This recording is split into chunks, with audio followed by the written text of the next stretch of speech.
Victor Hugo are o întâmplare frumoasă în Mizerabili.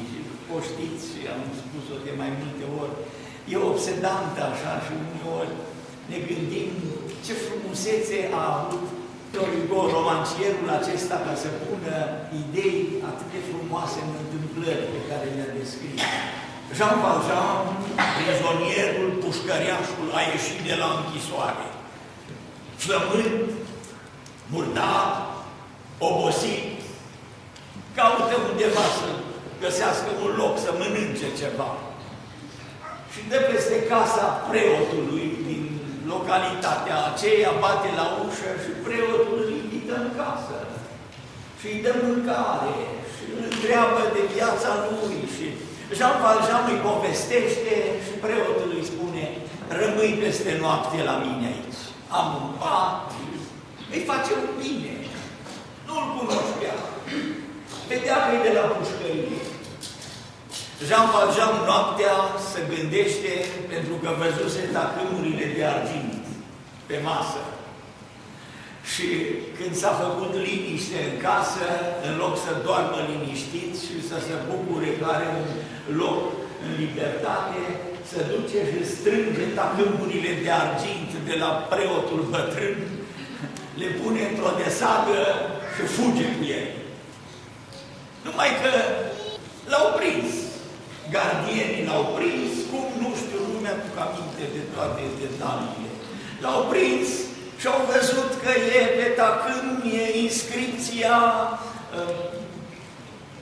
de la biserică, de la preot. Și l-au adus înapoi. Și acum Jean Valjean știa ce l-așteaptă.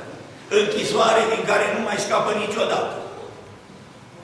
Și preotul deschide ușa, gardienii îl aduc pe Jean Valjean și îl cunoști? Da, noaptea trecută a stat la mine, am mâncat împreună. Dar tacâmurile astea le cunoști? Erau furate. Și preotul se gândește la ceva. Și se duce în casă și ia un candelabru care l-avea. Și îi spune: Jean Valjean, ai uitat candelabrul să-l iei. Spune el, preotul, sunt ale lui, i le-am dat, a uitat și candelabrul.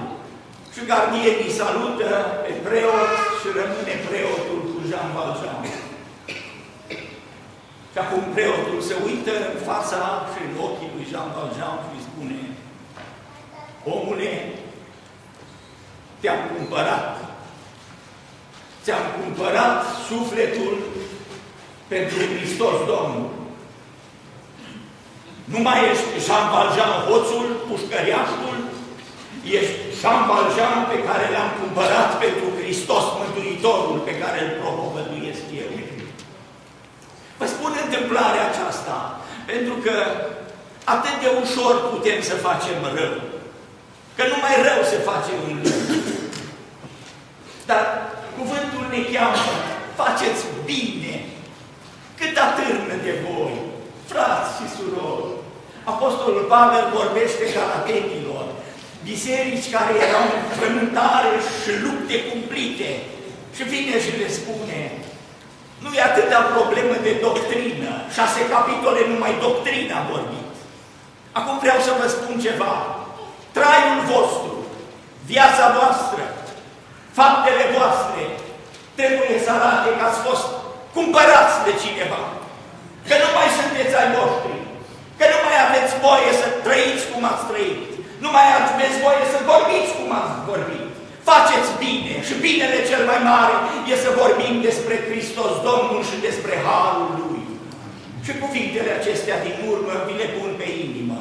Și mă rog ca Domnul să vă binecuvinteze.